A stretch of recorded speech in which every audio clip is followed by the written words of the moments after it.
क्या आप जानते हैं कि इस अनंत ब्रह्मांड की आठों दिशाओं में महादेव के 8 ऐसे भयानक रक्षक पहरा दे रहे हैं जिनकी अनुमति के बिना स्वयं काल यानी मृत्यु भी अपना कदम आगे नहीं बढ़ा सकती। इन्हें अष्ट भैरव कहा जाता है।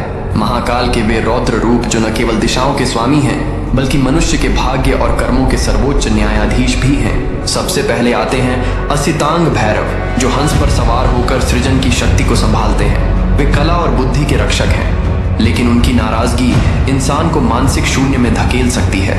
फिर हैं रुरु भैरव जो श्वेत वर्ण के हैं और बैल पर सवार होकर समस्त ज्ञान और शास्त्रों की रक्षा करते हैं।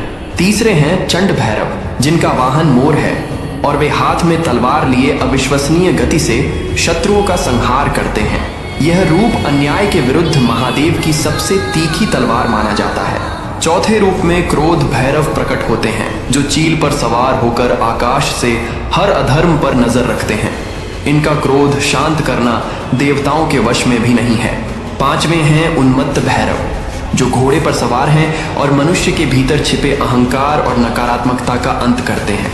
छठे हैं कपाल भैरव जिनका वाहन हाथी है और वे कर्मों का कठोर लेखा जोखा रखते हैं। कहा जाता है कि इनके दंड से कोई भी पापी बच नहीं सकता।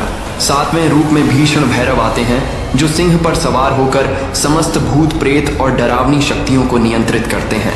और अंत में आते हैं सबसे शक्तिशाली संहार भैरव जो कुत्ते पर सवार होकर मृत्यु के अंतिम क्षण में आत्मा का मार्गदर्शन करते हैं और प्रलय के समय पूरी सृष्टि को खुद में समाहित कर लेते हैं। ये आठों शक्तियां आज भी ब्रह्मांड के गुप्त कोनों में जागृत हैं, जिनका मात्र स्मरण ही किसी भी संकट को जड़ डेट से मिटाने के लिए पर्याप्त है।